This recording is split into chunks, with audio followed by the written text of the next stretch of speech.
The Benjamin Dixon Show is only possible with listener support. Go to www.thebenjamindixonshow.com to register for our blog and join the Progressive Army. And now, ladies and gentlemen, we are now about to witness the truth. It's the Benjamin Dixon Show.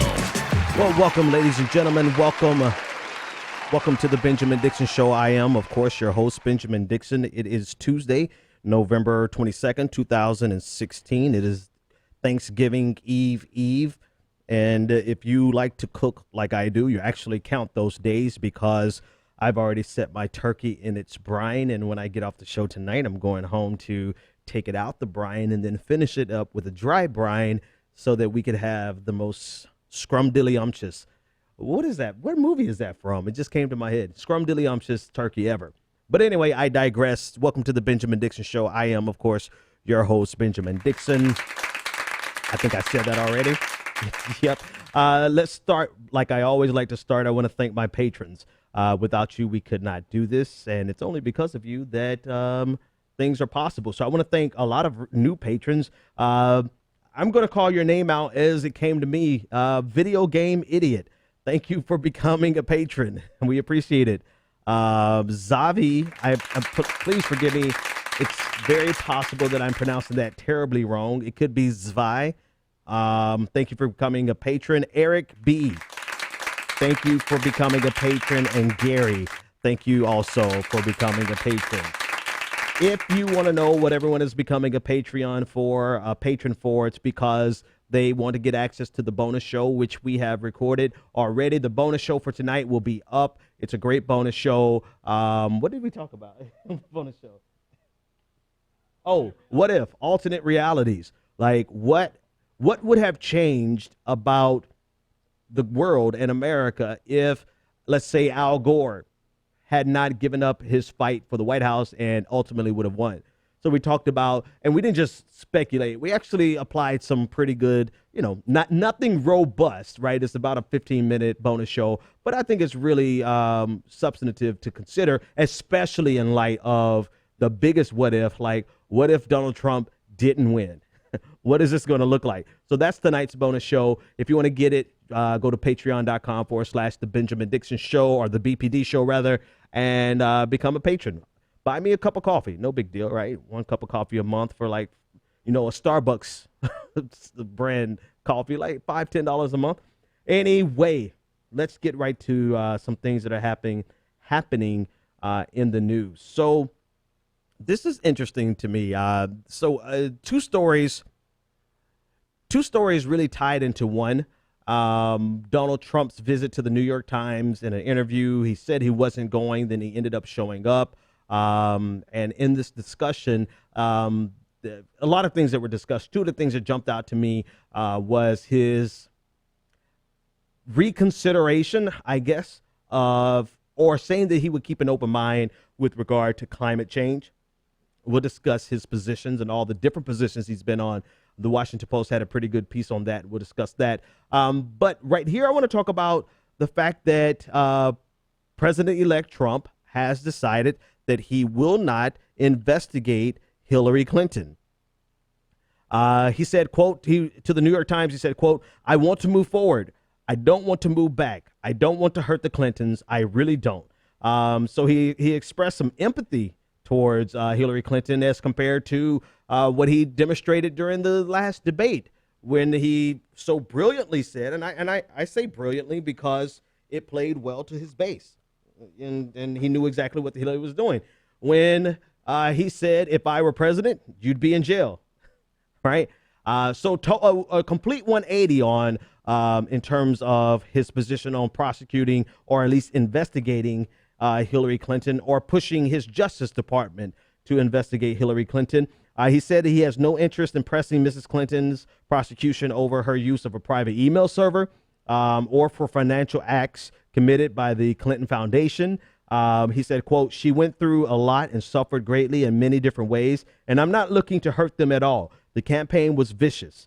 And he added that launching an investigation was, quote, "not something I feel very strongly about."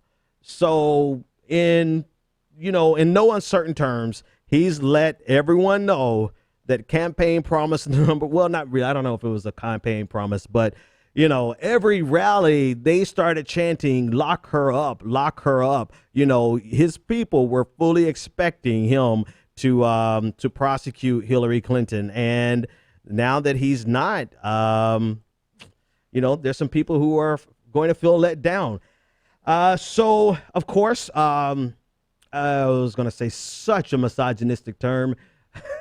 Listen, I am a recovering misogynist, just like I am a recovering neoliberal, and it comes out when I have to talk about Ann Coulter. Like, I try my best, even though she deserves a lot of scorn, I try my best to be fair-handed with my growth in terms of misogyny, but I digress. Ann Coulter had a lot to say about this. She said, quote, "Whoa," she tweeted, "I thought we elected Trump president. Did we make him the FBI and the U.S. Department of Justice? His job is to pick those guys, not to do their jobs." She also said that no president should block investigators from doing their jobs. Well, here's the thing, Miss Coulter, and I think her last name is so appropriate, Culture. Anyway, here's the thing. They've already investigated. For better or for worse, agree with them, disagree with them, they did an investigation and they decided not to press or to pursue an indictment. So they did their job. So if there was going to be a new investigation, it 100% would have to come from the top. It would have to come from Trump, right? There's nothing outstanding, I think, top of my head. I don't think there's anything outstanding that's left except for some of the actions of the Clinton Foundation. I'm sure somebody could find a reason to push an investigation, but this was purely political. This threat was purely political to play to his base, and it riled them up just like he knew it would. They chanted, lock her up, and already he's backed down from that campaign promise. And Breitbart News, they took note. They said, quote, in the headline, quote, "Broken promise. Trump doesn't wish to pursue Clinton email charges." Oh, I almost feel bad for you guys because you actually believed that he was going to do that in the first place. And I don't know if I feel bad for you because your feelings are you're being let down and your feelings are hurt, or do I feel bad for you because you were naive enough to actually believe that he was going to go through with this, which, notwithstanding the fact it would break with precedent, but it's in his best interest, right? It's in his personal best interest not to press charges or seek to press charges on a political rival, because it could expose him to the next go round when he gets booted out of office. It's not apples to apples, but political threats, it carries weight, right? And it transcends your precedent. So if he had come in and sought a prosecution of Hillary Clinton as a political retribution, that would have set all types of horrible precedents, right? But it also exposes him to being prosecuted to have charges pressed against him for his time as president of the United States. I mean, think about it. Again, it's not apples to apples because Hillary Clinton is not a sitting president going out. But consider the implications of using your political power. You're the newly inaugurated president, and using that to prosecute a political rival, whether it be the outgoing president or your political opponent. And not only in the sense that it puts Donald Trump at risk, it also puts the union at risk, right? It puts America. America has, and I think Glenn Greenwald said it on his timeline, presidents have a vested interest in not prosecuting political rivals, outgoing presidents or their political, because it simply exposes them to all sorts of political threats. So I don't know if I feel bad for Breitbart because they actually believe this, or is this going to be just the first in many, many disappointments? I mean, there's one coming in the next story. But Rush Limbaugh, I want to throw this in here about Rush Limbaugh. So Rush Limbaugh, he asked his Facebook page. You know, he has like 2 million people who follow him on Facebook. He has his Facebook page for reaction, and he received more than 2,000 responses. And out of those 2,000 responses, the majority of them were of conservatives who supported Donald Trump, who wanted to see Hillary Clinton prosecuted, pissed. So Donald Trump is slowly but surely going to move back towards the, I guess, political center. I don't know. I don't know what you call it, but that's what he's moving towards. And of course, his potential, one of his considerations for Secretary of State Rudy Giuliani, he backed him up. And he said, quote, "There's a tradition in American politics that after you win an election, you sort of put things behind you." And this is true. So I don't know. Did any of you honestly believe that he was going to prosecute Hillary Clinton? I know some of you wanted him to, but did you actually believe it was going to happen? I didn't, not for 1 second. All right, 857-600-0518 if you want to join the conversation. Also, in that New York Times interview, Donald Trump decided to, well, he said that he was going to keep an open mind with regard to climate change. He said, well, in the chat, Tom Friedman of the New York Times asked Trump, would he withdraw from the Paris Climate Accords? And he said, quote, "I'm looking at it very closely. I have an open mind to it." Now, this in itself may seem minor, but he's getting ready to be the president of the United States. And we are at a very pivotal time with regard to climate change. It may not even be pivotal anymore. We may just be beyond the pale, right? And we might just be trying to stop the future hemorrhaging. But considering where he's come from, this is actually tremendous progress. And it's not as depressing as when he said that climate change is a quote unquote hoax.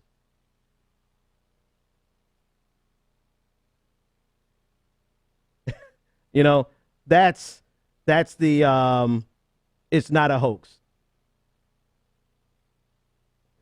Hang on for a second for me, guys. I want to double check something here. Hold tight. Matter of fact, I'm going to start that. We'll talk about that in a second. Let me take this caller in the meantime while I figure something out on my end. Caller, sorry for the hard shift, everyone, but it's very necessary. You'll understand why in a minute. Caller, you're live on the air. What is your name, comment, and or question? Hey, man, this is Bryce. What's going on? Not much, man. What's on your mind? Well, I wanted to say happy Thanksgiving. Thanks, man. Pre-Thanksgiving. Hope you have a good one with your family. So I guess my question is, I think we want to talk about the Commutations about Obama. Mm-hmm. I guess, what's your thoughts on that, and I guess the progress that's been made in terms of him doing that? Well, I mean, actually, we're going to talk a little bit about that later. I want to know what you think. What do you think, Gotcha. Bryce? I think it's good. I think it's important. I think it's good that he was able to do that. I think I would rather him also, just kind of free all non-drug offenders. Yeah. I think that'd be a big step. But I think it's very important that he's done this, and I think that it'll help. Yeah. Cave in a little bit of the system, and hopefully, things will work out as we move forward. But I think it's very important that he did that. Okay. Yeah. Actually, thanks for that question. Thanks for that call. We're going to discuss that momentarily. One of the things we wanted to cover tonight.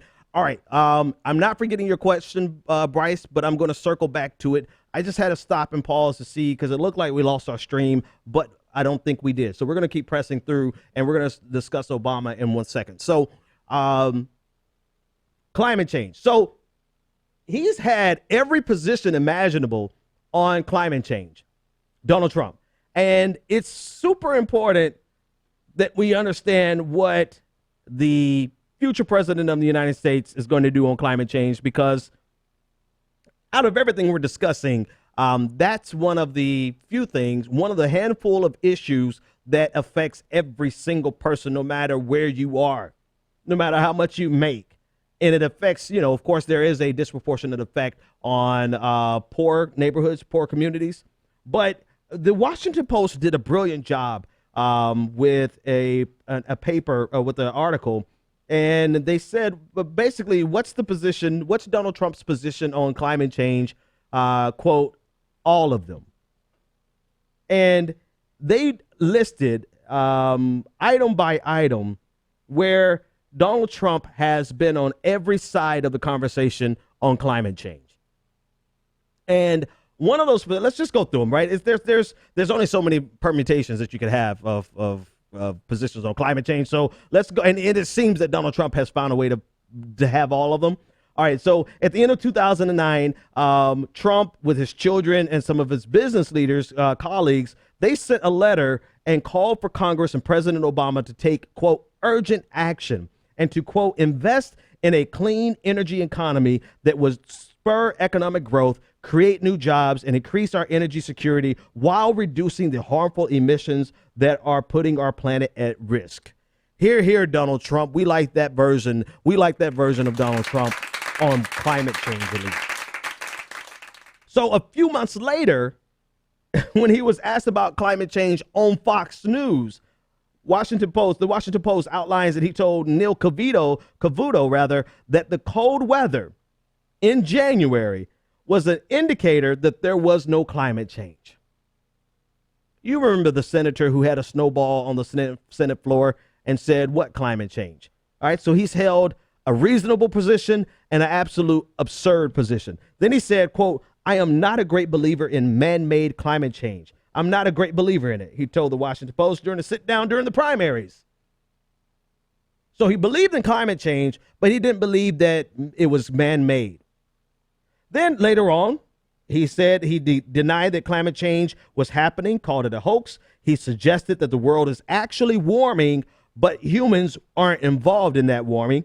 He suggested that the world is warming and that humans had a, quote, minor effect on the warming. He suggested that the world is warming and that there is some connectivity, quote unquote, connectivity to human behavior. And then he called for the adoption of policies to curtail human-caused climate change, providing a boon to the economy. And we can all never forget the world-famous climate change. I mentioned it, but I have to add this to it. Climate change is a hoax perpetrated by China. Donald Trump has been on every side of the issue with regard to climate change. One of the most, if not the most important issues of our day. And it seems, I don't know, maybe he's come full circle. Here we are. He's back at it. He's come full circle, and he's saying that he's going to at least keep an open mind about it. We'll see. We'll see what that actually means. All right. 857-600-0518 if you want to join that conversation. Yeah, it's a pretty interesting time. All right. Last story on Donald Trump. And I'm laughing. I'm laughing my butt off because I remember how frustrated people got when we talked about Donald Trump during the election. And I think I covered Donald Trump less than anybody else, right? And I remember how frustrated people got that we talked about him maybe once or twice a week. We're going to be talking about Donald Trump every day for the next damn 4 years. So if you were frustrated during the primaries, buckle up.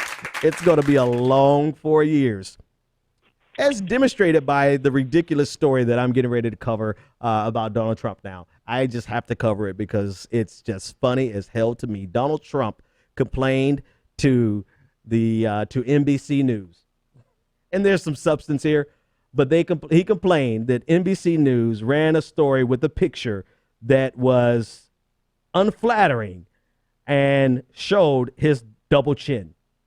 So Trump invited a large group of television news anchors and executives from all the major networks, and he talked to them on Monday. Talking about a reset of their relationships. They had a bad time, quote unquote, bad time in the primaries and the election. I disagree with that premise. I think he had a fabulous time with the media, but I digress. To NBC expressly, he remembered this. Like, this was on the top of the list of the president-elect of the United States. Of all the things he could be discussing with the media, he pointed out to the NBC that it is the worst, and he criticized this reporter, saying it could not even come up with a flattering picture to broadcast. His complaint about the picture was that the photographs showing him with multiple chins. They had photographs showing him with double chins. And then they had a conversation about whether or not it was true. But seriously, this is what it reminds me of a conversation he was having on the radio show with Stephen Bannon of Breitbart. And Breitbart was discussing the implications of our relationship with Turkey and Turkey's alleged ties with ISIS. And can we view Turkey? It's a substantive conversation, right? Can we view Turkey as, even though they're part of NATO, can we still view them as a solid ally when you consider the implications of their possible ties with ISIS, blah, blah, blah, blah, blah.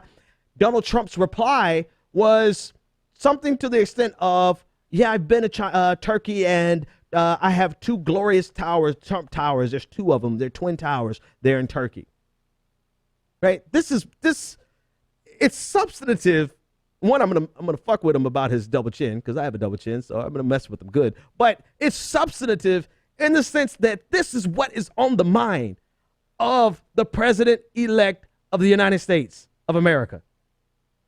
I mean, bruh, shouldn't you be inside of a book somewhere understanding more clearly our stance on first strike, understanding our stance on nuclear proliferation, understanding the implications of what you say with regards to NATO, and simply saying something about not backing Article 5 of our NATO treaty and the ramifications of that?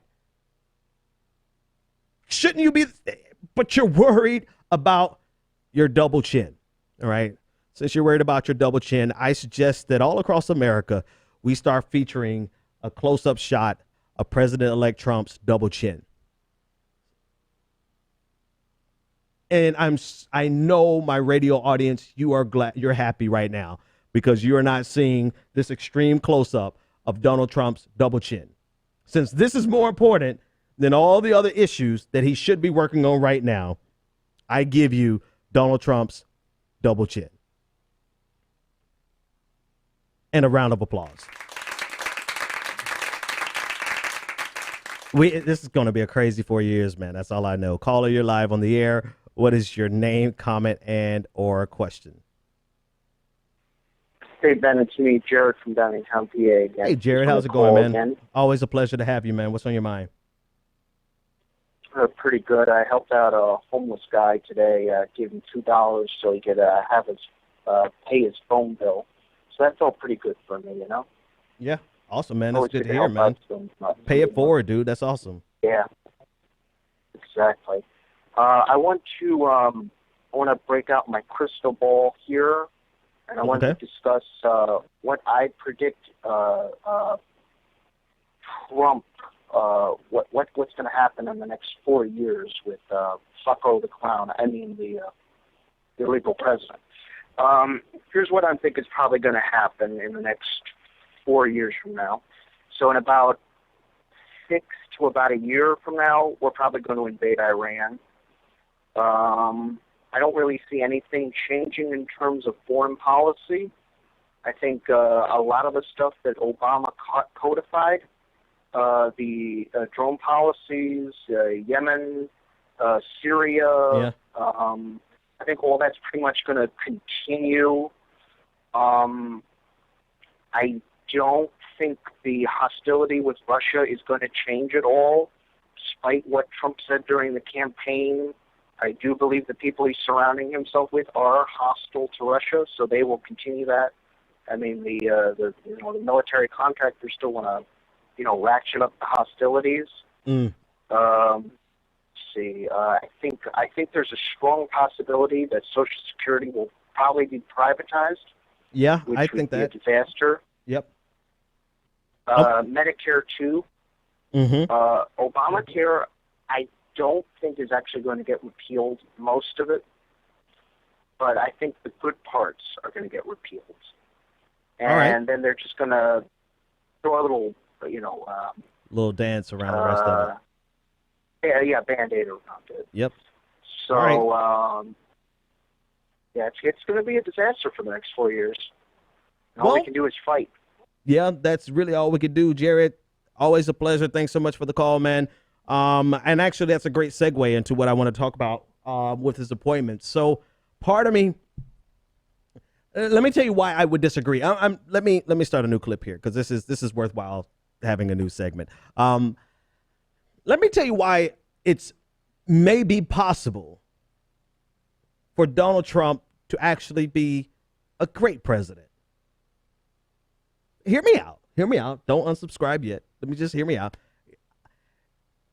I think Donald Trump is a megalomaniac, a narcissist who is so conceited and so worried about how people see him and how people view him that he can care less about ideology one bit. Ideology means nothing to him. The only thing that matters to Donald Trump is being enshrined in American history as a great president. That's it.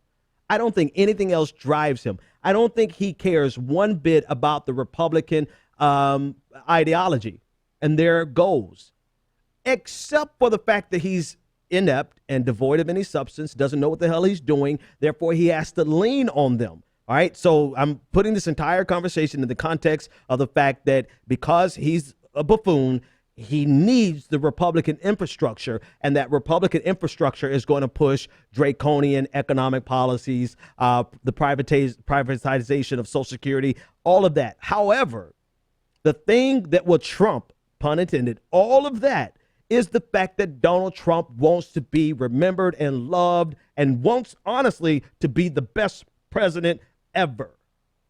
Now, how do you define best? That depends on who you ask. But if you ask Donald Trump, I don't think it's going to be defined in the way the Republicans define it, and it's not going to be the way the Democrats define it. It might be something totally different. So he actually stands a chance of not destroying the world because he's more interested in being loved and remembered as a great man than he is any particular ideology. He will use every ideology from white nationalism to neo-Nazism all the way to something from progressivism. He will use any ideology he can to obtain power. Now that he's got power, he can do whatever the hell he wants to do. And you know what he wants to do? He wants to be even more famous. He wants to do even more bigly things. He wants to be remembered and enshrined. He wants to be on Mount Rushmore. And you can't destroy the earth and get on Mount Rushmore. You can't bankrupt America and get on Mount Rushmore. You can't divide us into a civil war, hyperbolically speaking, obviously, and be on Mount Rushmore. It might work to our favor to have a narcissist as, and now it could totally backfire too, right? This could all just be complete bullshit. And he could totally backfire and be the most maniacal person we've ever met in the White House, right? But there's a glimmer of hope that maybe not to play to his ego, but to feed his own ego, he would try to do something to be great. Other than that, we could just be totally fucked. I mean, it could be that. So I'm not trying to intentionally be a glass half full guy. I'm just saying there is a possibility that his ego could actually save us from disaster, the disaster that Donald Trump could possibly be. He's not giving us any indication other than he's going to double down on most of his campaign promises. But then I'm sorry, I'm thinking this out as I talk to you, right? So I want to contradict something I just said. He has given us indication. He's not going to prosecute Hillary Clinton. He said he's going to keep an open mind about climate change. So that's a direct contradiction to everything he said in the election. But then you have Steve Bannon, and you have Jeff Sessions, and you have Rudy Giuliani. Like, he has the four horsemen of the dumbpocalypse. So we'll see. I said that to say I hear your predictions, last caller, but it is completely unpredictable You have so many new factors at play right now that we have never dealt with that I would be afraid to make predictions. I'm not going to make any prediction other than buckle up for the damn ride because it's going to be a long 4 years. All right, let's talk about these commutations from Barack Obama. But before I do that, let's take this caller who's been so patient. Caller, you're live on the air. Do me a favor, turn down your radio or whatever you're listening to us on the internet and tell us your name, comment, and or question. Yeah, you got some major feedback there, caller. 808. Can you hear me? Oh, I can hear you now. What's your name, comment, and or question? It's Daniel from Hawaii. How's it going, Daniel? What's on your mind? I just wanted to say about what you were saying earlier about him being a narcissist, and that could be a great thing. I think you got a very good point there. And the fact of the matter is the way to push him to actually be a good president is to vehemently oppose him at every single turn that he's getting ready to do something fucked up. Yep. Because if you have enough people saying that how fucked up he is, he's going to look at that, and because of his narcissism, he's going to course correct and change his position. Yeah. That's how you get him to be a good president. Yeah. However, I did want to ask you one thing to go off subject, and because I honestly think like the duopoly, there's nothing we'll ever gain from the duopoly, that we need a third party and how to get about doing that. I'm wondering, I just have a quick question about that, is like, do you think if Bernie Sanders or a Bernie Sanders person ran in the next 4 years and decided win or lose the Democratic nomination, he's switching over to the Green Party and going to try to work to flush that out and actually make a viable third party by using the momentum of coming at least close, if not winning, the Democratic Party to shift all focus onto the Green Party and running as a third candidate? Do you think that would be a viable strategy? And granted, that probably wouldn't mean that he would win, but it could make enough momentum so he could actually fill out the party and actually make his viable third party. That's a great question, right? Let me give you the answer off the air if you don't mind. So I don't think Bernie Sanders is going to do that. I 100% don't think Bernie Sanders is going to do anything to start a third party. A matter of fact, I think he's going to probably register as a Democrat for the first time in his adult life. So I'll say it won't come from Bernie Sanders. I think in terms of the realistic nature of it, honestly, I think Trump was probably the greatest threat to the duopoly. I don't think he's capitalizing on it. Like he legit could have destroyed the Republican Party, and the fractured Republican Party would have presented an opportunity, but he hasn't leveraged that. I don't think you have many people on a national stage who are elevated by a party who are willing to then turn around and destroy those parties. So I brought up Trump because it's the same paradigm with Bernie Sanders. I don't think either one of them are going to do things to destroy the duopoly. Can a third party emerge? Yeah. But I'm going to agree with Wayne in the chat room. Like that's 20 years out. I think the pressure that you mentioned is the way to beat back on both parties as well as Donald Trump, right? We cannot sit back and allow the Democratic Party to go forward unchallenged. Just as much, and I think this is something people miss, right? This is definitely something people miss. Just as much as we push back against Trump, we need to push back equally, just as hard against our own party, against people who gather and get the votes of the people on our side of the equation. It may not be your party, but right now they're getting the votes of people you align with, right? So we have to do both and. We have to walk and chew gum at the same time. We have to absolutely oppose Donald Trump on everything detrimental that he wants to do. I mean, we need to light it up and give him hell. We need to either make him crack down on us with the military and basically break his oath to uphold the Constitution. We need to either push him into that corner or make him realize that he's making a mistake. And just as much energy as we put there, we have to put in opposing the Democratic Party from being the same party that it has been all this time. And then some of you have to do three things at once. You have to oppose Trump, and I know for a fact you're going to fight against the Democratic Party. And then at the same time, you're going to go and work for a third party. So I don't think it's going to come from a national leader. I think it's going to come from the ground up, is the long story short. All right, 857-600-0518. I've got a couple of other stories that I have to cover in order to get through everything tonight. So let's talk about, I thought I was done talking about Donald Trump, but this is less about Donald Trump than it is about the people he's appointing. And more specifically, this is about the Democrats that he's considering appointing to his cabinet. So you have Tulsi Gabbard. I've been meaning to discuss her for a while. Tulsi Gabbard is being considered to hold a post in Donald Trump's White House. Administration, rather, is more accurate way to describe it. Tulsi Gabbard, from Hawaii, Army National Guard officer. She served in Iraq. We see her as a pretty progressive, right? She has some hawkish tendencies in the military, but she's from the military, right? So that's could be understandable.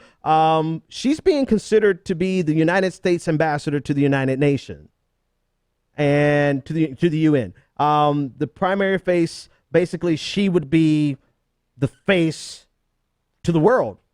She would be the face of America, but more specifically, the Trump administration to the world,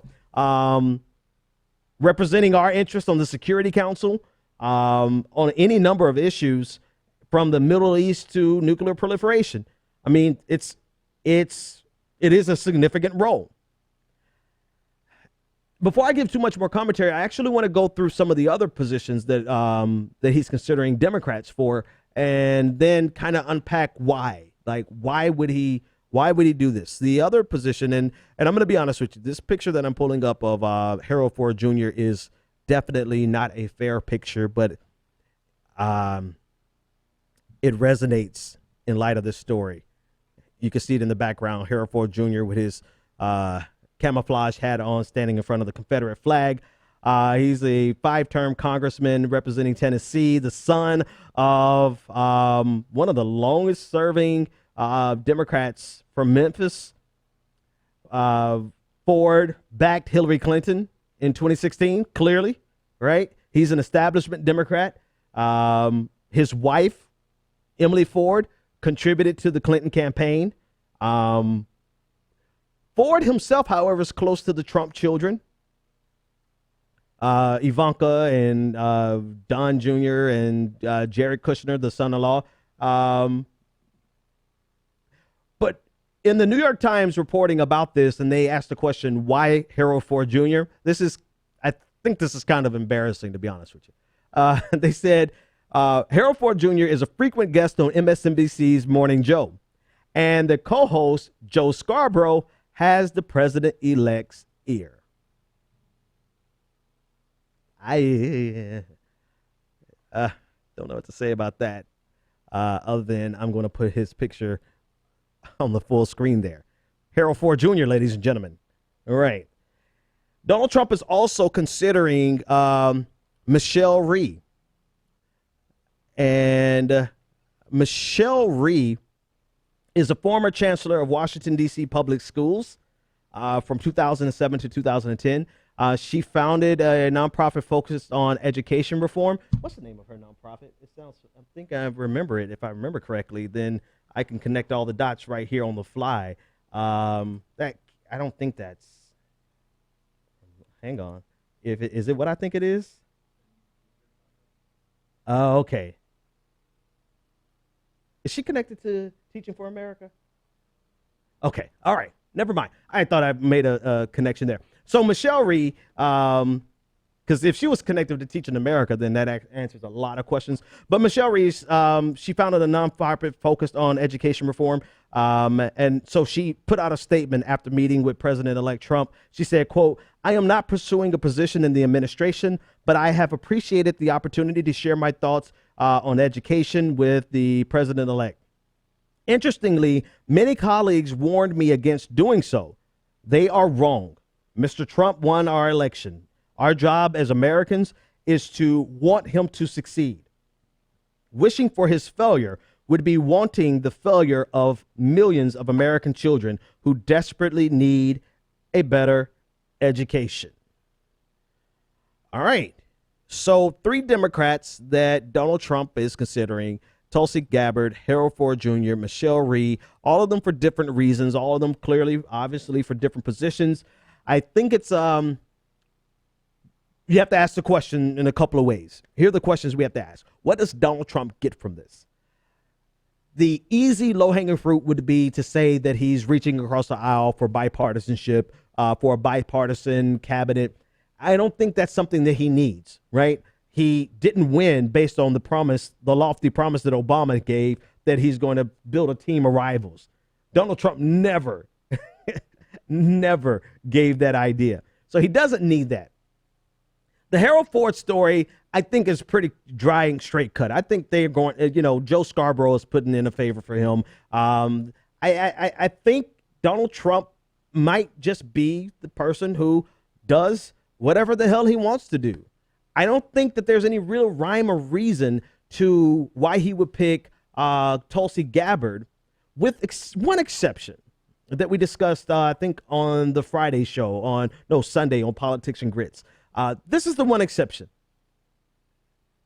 If he's actually calculating, and that's a coin toss at best, like whether or not he's just doing or whether or not he's calculating. I think sometimes he calculates, and I think sometimes he just does without ever thinking. But if he's calculating, it could be that Donald Trump wants to pull the disillusioned left even more so than he already has.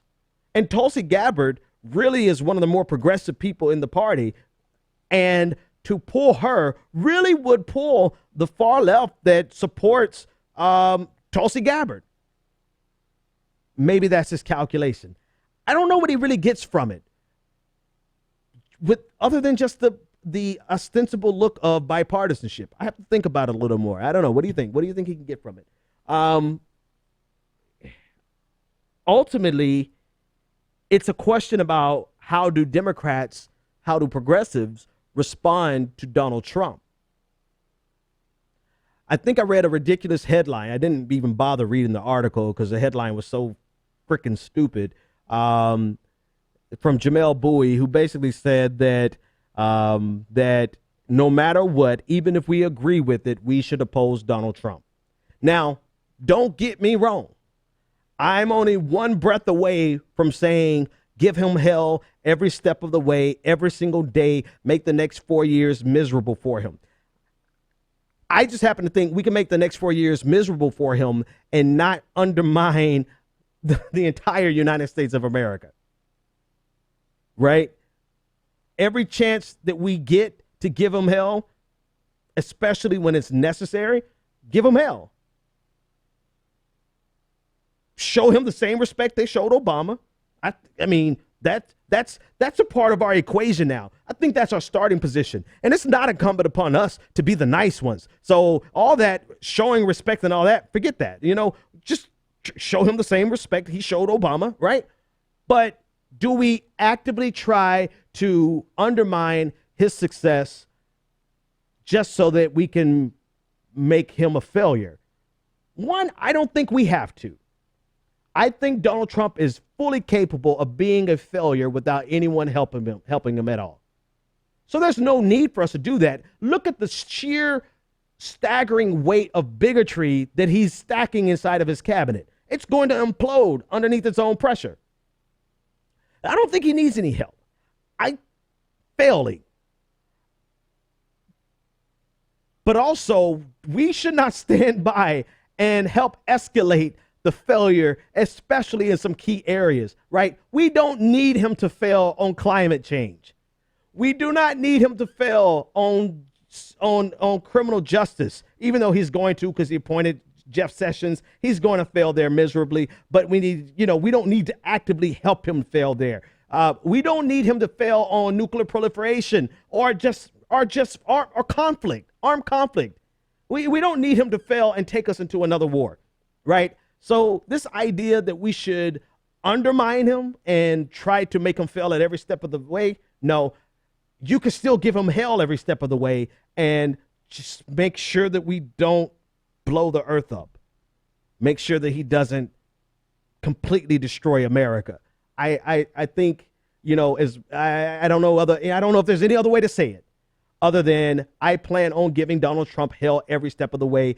But damn it, it is not a bad thing if he has some reasonable voices inside of his camp that will help him walk back from the brink of disaster when we need someone to be the voice of reason. Can we all agree on that? Well, even if we don't, that's what I'm saying. All right, let's take the next caller. Caller, you're live on the air. What is your name, comment, and or question? My name is Reggie. I'm from Baton Rouge. Hey, Baton Rouge in the house. What's going on, man? I'm that? all right.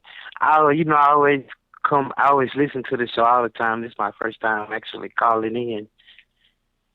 Oh, hey, man. But Glad to I have you. Glad to have you. Go for it. You know, you're exactly right about this thing. Like, true, like if Trump and everyone, if they have some progressive ideas, yeah, we should work with them. But I get tired of people talking about, oh, let's just be nice and all this. Yep. Because that's why we're in that predicament in the first place, because we're so nice. If we're nice at the wrong times. Exactly. Go ahead, man. Right? When it's time to fight, that's when we're nice. Mm-hmm. Mm-hmm. But then, like, I have two other things. And, you know, it's a lot of things I could say about Trump, but, you know, it's some things that people don't seem like how people on Trump's side, on the right, how they all about this lock up Hillary and all of this, and it's a whole bunch of other things. But one thing about the Hillary thing is people never seem like Trump, his daughter, Ivanka, and Hillary's daughter, Chelsea, they was like best of friends. Yep. I never would picture him locking up his daughters, like one of his daughter's best friend's mom. Yeah. Yeah. You know? But I agree. And then this the important thing. This like the real important thing, like the last part. Like, you know, down here in Louisiana we have that Senate race coming up very, very soon with Foster Campbell. And, you know, I just wanted to shed light on that because, you know, it's local. And it's a real, real important race. And I was just going to, let's say, on Facebook, you know, anyone who's listening or whatnot, they could check it out and get, like, context and see how they could help out. You know, just look under the Louisiana Democratic Party and they have a number and everything. You know, because we have, like, these call times and a whole bunch of stuff where anybody could help out. Yeah. Just for it. Yeah. So, yeah, man. Listen, that's all I really had to say. That's the race. Obviously, that's the race that David Duke is in, right? Correct. Yeah, no, man. Yeah, I mean, I think most people made that connection, but I want to make sure I threw that name out there. Like, you know, when does that race come up? We had actually an early vote. It's like it's in December, like the 10th or something like that. Yeah, it's coming up real soon. Yeah, Louisiana not state senate, but senate race. I get the exact date. Hang on. Hold on. I think it's important for us to get this date. I want to find it, and if I don't find it, I'll report it out later.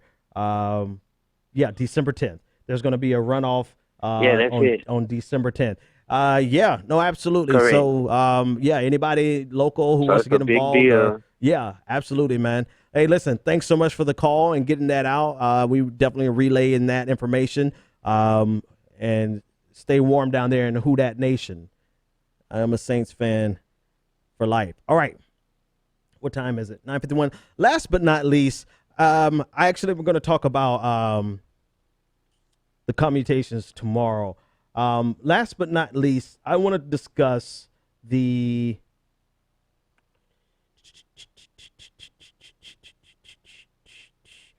thanks for that. I want to discuss, let's try this one more time. I am literally doing like 30 things at one time right here. Last night we did a segment on identity only politics versus identity plus class. And, you know, to my dismay, this narrative is still going. I mean, of course, no matter what we do, this is going to be a continuous uphill battle that we have to fight every single day. And it's important that we fight it because you can't thoroughly discuss the problems of race in America without discussing the problems of the absence of wealth in the black community. You can't discuss race without discussing class, not adequately. You can't discuss the different problems in different segments of society unless you talk about the class element. Likewise, you can't talk about class unless you talk about race. You've got that. We have an uphill battle because this narrative is so juicy. This narrative is so rich, and they can get clicks galore off of this divide in the Democratic Party, and that's quite literally what people are doing. Even people who I think mean well. Some people I follow on Twitter I think mean well generally, and they're sincere about the push for social justice and the plight of African Americans. I think they mean well, and I just think that they're missing the forest for the trees. All that to say, we've got to master both sides. You listening. White progressives, black progressives, every ethnicity, every race, every religion, we have to master both sides masterfully. We need to be conversant on race, identity, as well as class. If you've mastered race, and I'm going to use that word loosely, but if you've mastered the conversation about identity, then we need you to be the voice on class. Figure out your voice, figure out your position, figure out how you can argue the necessity for us to address the greatest intersection, the greatest identity in America, which is class and poverty, the working class. And how can we undo this desire to paint the working class as only being white, as if there are no black or Latino working class members? So if you're mastered race, master class. If you are a socialist or whatever variation thereof, Marxist, whatever, and you've mastered the conversation about class, we need you, especially if you're white, to be not the spokesperson, but to be very conversant, very informed, very intelligent, and be able to deliver why it's necessary for us to discuss identity, specifically race. If you're cis, be able to be conversant on gender identities. Be able to identify. We don't need anybody to run out and be the spokesperson, right? Let's put that out first. We don't need men to go and be the spokespeople for feminism. We don't. We just need you to understand enough not to fall into the pitfalls and the traps that people like, started to name some people, like those people have set for us.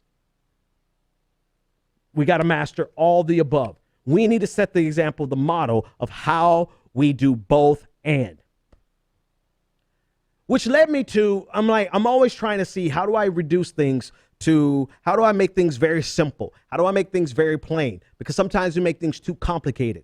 And right now it seems like I really just thought, and it didn't take me long, right? And I always want to bring back up what one of our regular callers, Umar, says, keep it simple. How do we clearly, concisely, and quickly convey, sorry for the alliteration, the message of why identity-only politics doesn't work?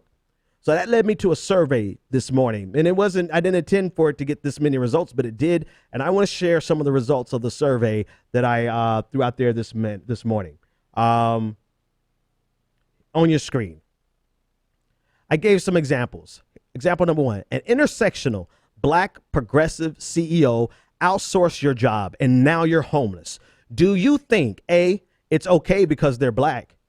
B, they'd be a good president? C, I just should have worked harder? Or D, identity only isn't enough?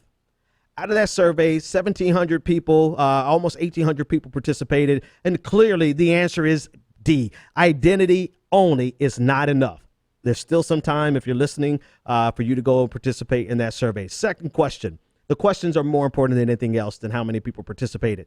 A woman of color oversees the implementation of stop and frisk and leads to draconian crackdowns on communities of color. Do you think, A, it's okay because she's a person of color? Or do you think I like my oppressors to be people of color? C, I should address better respectability politics. Or D, identity only is not enough. Clearly, identity only is not enough. Do we really give a pass to someone who is hurting our community just because they're a person of color? Because if you don't do that, then you clearly understand that identity only politics is not enough. Two more and then we're out of here. An LGBTQ CEO dumps toxic waste on native tribal lands. Do you think, oh, the LGBT CEO is oppressed? It's just tribal lands. This is the price of progress, or identity only isn't enough. You do not get a pass for doing shitty stuff to people simply because you have an identity that has been oppressed. I repeat, you do not get a pass for doing shitty things to people simply because your identity has been one that has been historically oppressed. Identity politics only is not enough. Last but not least, my favorite, a queer person of color carries out daily dronings in Muslim nations. Do you think, hey, we've made progress? B, droning must be okay now because it's a queer person of color doing it. D, or C rather, like someone said on Twitter, if you're mad, go start a charity, go start a foundation. Or D, identity politics only is not enough. Clearly, identity politics is not enough. Identity politics is necessary.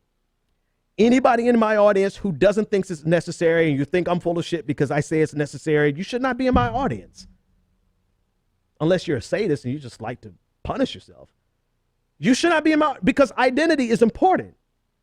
It's a part of our lives that we cannot separate, and we should not separate it. But it's not enough. I do not want a CEO who is outsourcing working class jobs or professional class jobs and he get a pat on the back because he's a black man. Hell no. I do not, we should not give a pass to people and say that they are progressive simply because they have an identity that has been historically oppressed. Sometimes the people who have been historically oppressed are the greatest tools for oppression.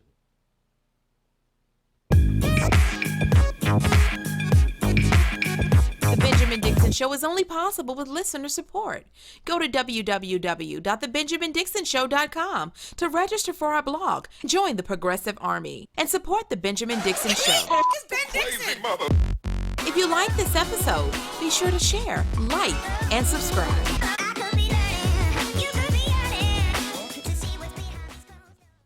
Consider becoming a Patreon. Go to www.patreon.com/The BPD Show and support The Benjamin Dixon Show.